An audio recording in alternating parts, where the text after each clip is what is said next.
Hello everyone, welcome to my channel. So आज हम start करने वाले हैं हमारे गेट के पीवाईक्यूज का next chapter which is called deadlocks. हम डेडलॉक के सारे पीवाईक्यूज कवर करेंगे यहाँ पर, जो बहुत ही ज्यादा इंपॉर्टेंट होने वाली। क्लियर है? सो बढ़ते हैं हमारे स्टार्टिंग फर्स्ट क्वेश्चन की और विच इज क्वेश्चन नंबर 4 है हमारा, जहां पर हमको 9 टेप ड्राइवर्स दिए हुए हैं, है ना। मतलब टोटल हमारे पास 9 टेप ड्राइवर्स है, ठीक है। और यहाँ पर हमको मैक्सिमम एलोकेशंस और करंट एलोकेशंस गिवन है ऑलरेडी। तो हम देखते हैं, ये हमको ऑलरेडी गिवन होगा, ठीक है। तो सबसे पहले अगर मैं बात करती हूँ, यहाँ पर हम कलर चेंज कर लेते हैं, ठीक है। तो आपको मैं एक चीज बता दूं कि आपको ये टेबल ऑलरेडी गिवन रहेगी, आपको बताया रहेगा कि कौन सी प्रोसेस कितने एलोकेट कर रखी है, ठीक है। तो सबसे पहले अगर मैं बात करूं यहाँ पर टोटल, देखो सबसे पहले P1 है। तो P1 को मैक्सिमम नीड कितने रिसोर्सेज की, विच इज कॉल्ड 7 है। उसको 7 रिसोर्सेज चाहिए, लेकिन हमने 3 एलोकेट करवा रखे। तो 7 में से हम 3 को माइनस करेंगे तो कितना आ जाएगा, 4। क्लियर है? नाउ आगे बढ़ते हैं। 52, मतलब सॉरी, P2 प्रोसेस को 6 एलोकेशन चाहिए, है ना, मैक्सिमम। उसको एक हमने एलोकेट करवा दिए है, अब उसको कितने रिसोर्सेस और चाहिए, तो 5, ठीक है।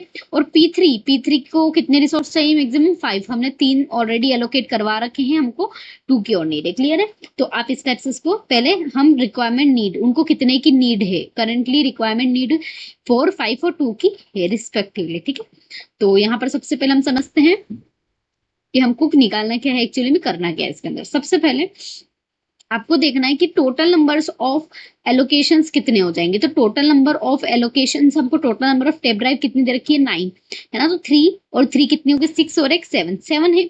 और टोटल हमको कितनी दे रखी है, 9 दे रखी है ना। तो 9 में से अगर मैं बोलूं, 9 में से मैं 7 को माइनस करूं, है ना, 9 में से मैंने 7 एलोकेट कर दिए, तो मेरे पास टोटल कितने बचेंगे, 2, ठीक है, जैसा कि हमने यहाँ लिख रखा है ना। मेरे पास कितने बचे, 2। तो अब 2 में से मैं इन तीनों में से किसकी नीड कंप्लीट करवा सकती हूँ, किसकी नीड पूरी कर सकती हूँ, विच इज ये, है ना। ये हम अगर इसको दे देंगे 2 एलोकेशंस रिसोर्सेज, तो हाँ, ये अपनी प्रोसेस कंप्लीट करके हट जाएगा। क्लियर है? तो लेट सपोज कि जो 2 रिसोर्स, जो 2 हमारे पास थे, मैंने इसको एलोकेट कर दिया। क्लियर? तो इसने क्या करा, अपना काम कर लिया, और फिर इसने जो इसके पास जितने भी मैक्सिमम रिसोर्सेस थे वो सारे रिलीज कर दिए, विच इज 5, क्योंकि इसको 5 की नीड थी। और इसने 5 को होल्ड करके रखा था। कैसे 5 को होल्ड करके रखा था, तो 3 तो इसने ऑलरेडी होल्ड किए थे और 2 मैंने इसको बाद में दे दिए, है ना। तो इसलिए इसने 5 को होल्ड करा था, तो इसने 5 हमको वापिस कर दिया। क्लियर है? यहाँ तक समझ में आया? अब हमारे पास, मैं ऐसा बोल सकती हूँ कि अगर 5 इसने 5 को दे दिया हमको, मतलब इसका मतलब क्या है कि इसकी नीड कंप्लीट हुई, तो यहाँ से P3 बिल्कुल हट जाएगा। नेक्स्ट हम आगे बढ़ते हैं। अब 5 से मैं किसकी नीड पूरी कर सकती हूँ, P2 की, है ना। P2 को अगर 5 की नीड और हम 5 दे देंगे उसको, तो वो भी एलोकेट हो जाएगा पूरा। तो अगर वो एलोकेट हो जाएगा, है ना, तो आपको इसने कितने, इसके पास कितने रिसोर्सेस है, टोटल 6, तो ये 6 हमको प्रोवाइड कर देगा। ठीक है, आप सोचो कि आपने तो इसको 5 दिए थे, 6 कैसे दे रहा है, तो इसने ऑलरेडी एक एलोकेट करके बैठा था, ये ऑलरेडी लेके बैठा था, तो हम इससे 6 वाला ले लेंगे, ठीक है। तो अब हमारे पास टोटल कितने रिसोर्सेस आ गए, 6 रिसोर्सेस आ गए। तो ये भी अपनी P2 भी अपनी प्रोसेस एलोकेट कर लेगा, है ना, और ये हट जाएगा आंसर। क्लियर है? ये हट गया। अब हमारे पास P1 बचे, और इसको कितने की नीड है, 4 की नीड है। हमारे पास 6 अवेलेबल है, हम इसको 4 दे देंगे, तो ये अपने, है ना, तो हम इसको कितने दे देंगे, 4 दे देंगे। तो यहाँ से अगर हम 4 माइनस कर देंगे तो कितना बचेगा हमारे पास, 2, क्योंकि आपने इसको कितने दे दिए, ये 4 किसको दे दिया आपने, इसको दे दिया। क्लियर है? अब मेरी बात ध्यान से सुनना यहाँ पर, ठीक है। हमने इसको ये दे दिए, तो यहाँ पर इसके पास कितने थे, टोटल 7 थे। तो जैसे इसका काम होगा, इसलिए अपने को 7 रिटर्न कर देगा, तो इसका भी हट जाएगा। तो इसने कितने रिटर्न करे, 7 रिटर्न करे, तो हमारे पास वापिस यहाँ पर कितने आ गए, 7 आ गए, ठीक है। क्लियर है?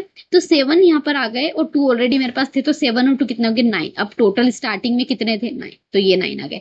यानी कि हमारे पास जितने टेप ड्राइवर थे, इन सब ने 9 का यूज भी कर लिया, एलोकेट भी हो गए, है ना, और हमारी प्रोसेस भी एग्जीक्यूट हो गई। तो पहले हमारी सबसे पहले प्रोसेस एलोकेट हुई थी, तो उसको कौन कौन पहले कंप्लीट कर गई, P3, फिर P2 ने करा, और फिर P1 ने। तो इस टाइप से हमने सॉल्व करा हमारा क्वेश्चन, और इसीलिए हम बोल सकते हैं कि ये बिल्कुल सेफ है और ये डेडलॉक नहीं हो रहा है। अगर यहाँ पर मैं आपको डेडलॉक वाली कंडीशन भी इसमें समझा देती हूँ कि डेडलॉक की कंडीशन एक्चुअली में कैसे होगी। यहाँ पर लेट सपोज कि यहाँ पर हमारे पास स्टार्टिंग में 2 एलिमेंट्स थे, ठीक है, 2 एलिमेंट्स थे ना। और अगर मेरे को यहाँ पर अगर यहाँ पर 3, यहाँ पर 6 दे देता हो, है ना, कि इसको मैक्सिमम 6 की नीड है, और यहाँ पर इसने 3 एलोकेट कर रखे, तो फिर हमारी नीड कितनी हो जाती, 3। तो आप इसको 2 एलोकेट करते तो भी इसकी नीड कंप्लीट नहीं होती, तो कोई भी एलोकेशन कुछ भी नहीं हो पाता। है ना, क्योंकि आप किसी की भी नीड को सेटिस्फाई नहीं कर पा रहे हो, तो वहां पर आप बोल सकते हो कि डेडलॉक अकर हो जाएगा, तो ये गलत हो जाता है। तो इस कंडीशन में हम कह सकते हैं कि बिल्कुल हमारा ये डेडलॉक सेफ स्टेट है ना।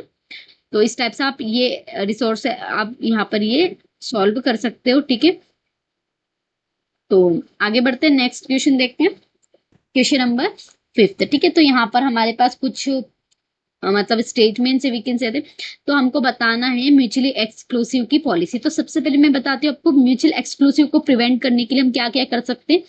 और उससे पहले म्यूचुअल एक्सक्लूसिव क्या होता है, तो म्यूचुअल एक्सक्लूसिव डेडलॉक की एक कंडीशन है जिसमें हम कह सकते हैं कि दो जो रिसोर्सेस हैं वो एक दूसरे मतलब दो प्रोसेस से, मान लो लाइक दिस, मैं इसको यहाँ पर बना के दिखा देती हूँ आपको, लाइक दो प्रोसेस है, एक ये है, ठीक है, एक ये, और ये दोनों एक, और इसके पास एक रिसोर्स है और इसके पास एक रिसोर्स है, तो ठीक है। तो इसने इसको होल्ड कर रखा है, इसने इसको होल्ड कर रखा है, और ये इसकी रिसोर्सेज को लेना चाहता है, और ये इसके रिसोर्सेज, क्लियर है। तो अगर ये यूं बोलते हैं कि पहले मुझे तुम दे दो फिर मैं मेरा काम करके तुम्हें, और सेम ये भी यही बोलता है, तो इस टाइप से म्यूचुअल एक्सक्लूसिव की कंडीशन बनती है कि दोनों अपने अपने रिसोर्सेज को होल्ड करके बैठे हैं, ठीक है। तो process should be acquire all the resources at the beginning of execution, आप पहले ही प्रोसेस को सारे ही रिसोर्सेज एक्वायर मतलब प्रोवाइड करवा दो एग्जीक्यूशन को स्टार्ट करने से पहले ही।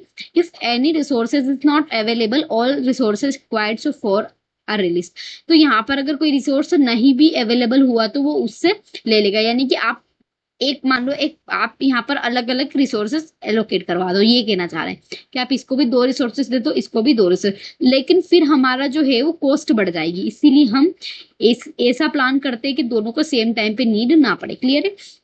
नेक्स्ट स्टेटमेंट देखते हैं, तो ये वाला स्टेटमेंट बिल्कुल ट्रू हो जाएगा, the resources are numbered uniquely, है ना, आप रिसोर्सेज का नंबर डाल दो, आपने रिसोर्स एलोकेट करवाने से पहले उस पर नंबर डाल दो कि कैसे आप उसको फाइंड आउट करोगे, ठीक है।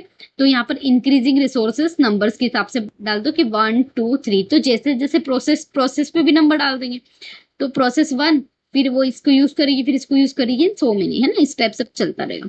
नेक्स्ट देखते हैं, resources number uniquely and process are allowed to request resources only in decreasing order, तो अगर हम इसको इंक्रीजिंग ऑर्डर में डाल देंगे और हम प्रोसेस को डिक्रीजिंग ऑर्डर में डाल देंगे, तो वो इसको बस एक्सेस करने के लिए रिक्वेस्ट करेगी, पहले 3 को फिर 2 को, है ना, इस टाइप से। Resources are numbered uniquely. A process is allowed to request resources is larger than the currently state hold, है ना, मतलब जो रिसोर्सेस उसने होल्ड कर रखा है उससे लार्जर नंबर वाले रिसोर्सेस का रिक्वेस्ट वो अलाउ करेगी। तो इस टाइप से चारों ही कंडीशन हमारी म्यूचुअल एक्सक्लूसिव को बिल्कुल प्रिवेंट कर रही है, तो हमारा करेक्ट आंसर हो जाएगा ऑप्शन नंबर डी, ठीक है। तो नेक्स्ट क्वेश्चन देखते हैं, विच इज क्वेश्चन नंबर हमारा है 7th वाला। तो विच one of the following is not a true about the deadlock and deadlock avoidance, तो डेडलॉक प्रिवेंशन में हम क्या करते हैं, रिक्वेस्ट करते हैं फॉर रिसोर्सेज के लिए is always granted if the result state is safe, तो ये बिल्कुल गलत हो जाएगा, क्योंकि देखो आप ये नहीं बोल सकते प्रिवेंशन में हम ये चीज नहीं करते हैं ना, प्रिवेंशन में हम खाली प्रिवेंट करने की कोशिश करते, तो हम हमेशा उसको ऐसा नहीं कर सकते कि भाई हम सेफ ही मान लेंगे उसको, मे भी पॉसिबल कि वो सेफ हो या ना हो, ठीक है। तो in deadlock avoidance the request of resources is always granted if result state is safe, तो डेडलॉक अवॉइडेंस में हम क्या बोलते हैं कि जो रिसोर्सेस होती हैं वो उसकी रिक्वेस्ट होती है तो वो ऑलवेज उसको ग्रांट कर देता है, ये सेफ है, बिल्कुल ट्रू है, क्योंकि हम ये कंडीशन प्रिवेंशन में नहीं करते हैं, हम इसको अवॉइडेंस में करते हैं, ठीक है। Deadlock avoidance is less restricted than deadlock prevention, तो यस ट्रू है ना, क्योंकि हमने ऑलरेडी नेगेटिव वाला तो पढ़ लिया है, ठीक है। तो यहाँ पर जो डेडलॉक अवॉइडेंस है वो कम रेस्ट्रिक्टेड है, प्रिवेंशन बहुत ज्यादा रेस्ट्रिक्टेड होता है। Deadlock avoidance requires knowledge of resources requirements priori, तो जो डेडलॉक अवॉइडेंस होता है उसको पता होना चाहिए कि उसके पास कौन से रिसोर्सेज हैं और वो उसकी प्रायोरिटी के हिसाब से उसको देगा, ठीक। तो दिस इज अबाउट दिस ना, हमारे यहाँ पे तो ऑप्शन ए इज इनकरेक्ट।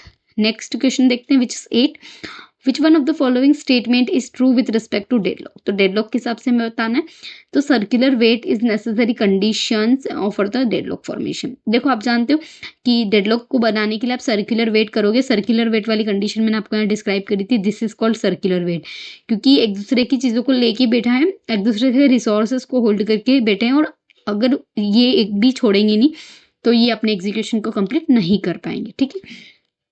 तो यहाँ पर हमारे पास और सेकेंड है, in the resources allocation graph of system if every edge is an assignment edge then the system is not a deadlock state, क्या बोल रहा है कि अगर आप बात करो यहाँ पर in the resource allocation graph में, तो हर एक एज के अपनी एक असाइनमेंट एज होती है, ताकि सिस्टम जो है वो डेडलॉक उसमें मतलब डेडलॉक में ना पड़े। ठीक है, तो बढ़ते हैं नेक्स्ट क्वेश्चन की, विच इज आईएमपी क्वेश्चन है ना, ये मोस्टली पूछे जाते हैं। तो सबसे पहले हम देखते हैं कंसिडर ए सिस्टम, एक सिस्टम है हमारे पास जिसमें हमको 3 प्रोसेसेस गिवन है और यहाँ पर 4 इंस्टांसेस शेयर करते हैं with the same resource type. Clear, तो हमको हर एक प्रोसेस रिक्वेस्ट करती है मैक्सिमम के, है ना, मतलब हमको ये पता नहीं है कि कितनी वो रिसोर्सेस की कितने इंस्टांसेस की वो कर रही है रिक्वेस्ट। ठीक है, हमको मैक्सिमम दे रखे हैं 4 और प्रोसेसेस गिवन है 3। ठीक है, तो यहाँ पर अगर मैं बात करूँ resources instance can be requested to release only 1 at a time, और एक बार में वो एक ही रिलीज कर सकती हैं। द लार्जेस्ट वैल्यू ऑफ के इज, तो आप जानते हो कि अगर आपने 3 प्रोसेसेस बना दी यहाँ पर, मान लो कि लेट सपोज 3 है ना, और यहाँ पर हम मैक्सिमम एक को सबको प्रोवाइड करवा सकते हैं, है ना, 4 है तो हमने एक रिसोर्स सबको प्रोवाइड करवा दी। ये जो मैंने प्रोवाइड करवाए 1 ये रिसोर्सेज हैं। ठीक है, तो हमने सबको 1 करवा दिया। अब हमारे पास कितने बचे, 3 तो ये हो गए और हमारे पास 1 रिमेनिंग है। तो आप मैक्सिमम कितने ही प्रोवाइड करवा दोगे, आप मैक्सिमम उनको 2 प्रोवाइड करवा सकते हो ना, एक ही मान लो कि एक मैंने इसको दे दिया। ठीक है, तो आप इसको 2 दे दोगे और फिर आपने ये अपना एग्जीक्यूशन खत्म कर देगा, तो ये वापस ये 1 इसको दे देगा। ठीक है, तो मैक्सिमम आप एक प्रोसेस को सिर्फ 2 से ज़्यादा प्रोवाइड नहीं करवा सकते, जस्ट बिकॉज क्योंकि हमारे पास 1 ही लेफ्ट बचा है। अगर आप एक सबको दे भी दोगे तो उसके बाद आपके पास एक रिसोर्स बचेगा। क्लियर है, तो दिस इज वाई कि हम मैक्सिमम हमारी के की वैल्यू 2 हो जाएगी। ठीक है, नेक्स्ट क्वेश्चन देखते हैं, सेम ऐसे ही हम करेंगे। हमारे पास 6 आइडेंटिकल रिसोर्सेस हैं with n processes of competing them. ठीक है, etch process can request at most 2 resources. तो अभी हमारे पास प्रोसेस नहीं है लेकिन हमारे पास आइडेंटिकल रिसोर्सेस है, तो अब मान लो कि मैंने हर एक प्रोसेस को 2 प्रोवाइड करवा दी। क्यों, क्योंकि 6 आइडेंटिकल रिसोर्स है, तो मान लो क्योंकि वो 2 बोल रहा है ना, तो आप उसको 2 तब तक चलाओ जब तक 6 नहीं आ जाता, तो हमने ठीक है तो 3। अब आप मैक्सिमम उसने क्या बोला है कि अगर आप विच one of the following is value n could lead deadlock, तो n मतलब प्रोसेस की इतनी वैल्यू हो कि डेडलॉक अकर हो जाए।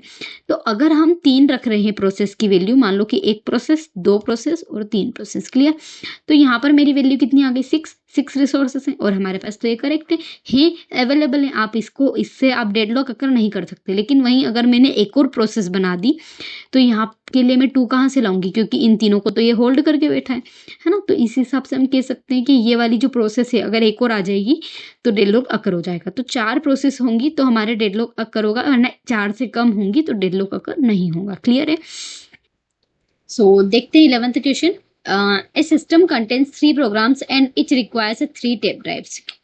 और यहाँ पर हमको पूछा है minimum number of tape units system must have it deadlock never arise. ठीक है, तो यहाँ पर हम सबसे पहले 3 प्रोग्राम्स बना लेते हैं which is P1 P1 P। ठीक है, अब आपको 3 प्रोग्राम्स आपने कंप्लीट कर ली। अब हमको हर एक को कितने की नीड है, 3 की। तो हमको मिनिमम निकालना है, तो हमने तीनों को कितने 3 से एक कम है ना, हर को कितने की नीड है 3, तो हम इनको 2 मतलब एक कम देंगे, है ना, एक कम दे दिया हमने। अब इसके बाद आपने इनको 1 माइनस कर दिया, क्योंकि आप एक सबके लिए कॉमन रखोगे, है ना, मैक्सिमम एक सबके लिए कॉमन रखोगे तो आपको एक रिसोर्सेज की कम नीड पड़ेगी। और आप पहले इसको दे दोगे, मान लो फर्स्ट में आपने इसको प्रोवाइड करवा दिया, इसका काम हो गया, ये हट जाएगा। फिर आपने वही 1 इसको दे दिया, है ना, तो इस टाइप से हम इसीलिए इसमें एक माइनस कर रहे हैं, क्योंकि हमको रिसोर्सेज की ज्यादा नीड नहीं पड़ेगी। ठीक है, तो अब आपने जब इसको ले लिया तो 6 है ना, 6 हो गया इन तीनों का, लेकिन ये वाला एक्स्ट्रा होना चाहिए, तभी हम सबकी नीड फुलफिल कर सकते। तो अगर मैं इसको प्लस करूंगी 1 से तो कितना हो जाएगा टोटल 7। तो 7 एक ऐसा रिसोर्स होगा, 7 रिसोर्सेज इनफ है इस प्रोसेस के लिए, है ना। और अगर मैं सबको 3 दे दूंगी, मान लो कि एक सपोज के लिए हम बोले कि हम सबको 3 प्रोवाइड कर देते, तो डेडलॉक डेफिनेटली तब अकर नहीं होगा, लेकिन वो मैक्सिमम नंबर पे हो जाएगा। ठीक है ना, तो 3 कितने हो जाएंगे, टोटल 9 हो जाएंगे। फिर तो आपको 9 रिसोर्सेज की नीड पड़ेगी। तो यहाँ पर इसने मिनिमम पूछा था, इसीलिए हम जब मिनिमम पूछेंगे तो सब में से आप मैक्सिमम नीड में से आप उसको एक माइनस कर दो, और फिर उसमें लास्ट में सब में से एक प्लस कर दो, वो कॉमन वालों के लिए हो जाएगा, है ना। तो इस टाइप से आप सॉल्व कर सकते हैं इस क्वेश्चन को। नाउ नेक्स्ट क्वेश्चन देखते हैं। An operating system implements a policy requires a process to release old resources making request for another resources. तो दिस इज कॉल्ड स्टारवेशन, क्योंकि देखो आपने सारे रिसोर्सेज को पहले ही सारी प्रोवाइड करवा दिया, हर प्रोसेस को अपने एक रिसोर्सेज प्रोवाइड करवा दिए, उससे कोई दिक्कत नहीं है, डेडलॉक तो नहीं होगा, लेकिन वहाँ स्टारवेशन हो जाएगा, यानी कि बहुत सारे रिसोर्सेज इकट्ठे हो जाएंगे, तो स्टारवेशन क्रिएट होगा। दैट्स वाई कि ये हमारे लिए बहुत मतलब मुश्किल खड़ी कर देगा, तो इसीलिए हम सारे रिसोर्सेज पहले से उनको प्रोवाइड नहीं करवाते हैं, ठीक है। तो अब सबके अपने अपने बेनिफिट्स और कॉन्सिक्वेंसेस हैं, सो दैट्स वाई कि आप है ना देखते हैं और समझे इसको। और मेरे हिसाब से ये बहुत इंपॉर्टेंट टॉपिक है, दिस वॉज है ना, डेडलॉक अकर एंड नॉन अकर और कब मैक्सिमम नीड प्रोवाइड करनी, तो मैंने आपको तीनों ही तरीकों से इसको सॉल्व करवा दिया है। So this is all about this chapter, ठीक है। हम बढ़ते हैं नेक्स्ट, मिलते हैं फिर अपने नेक्स्ट वीडियो में, ठीक है, बाय।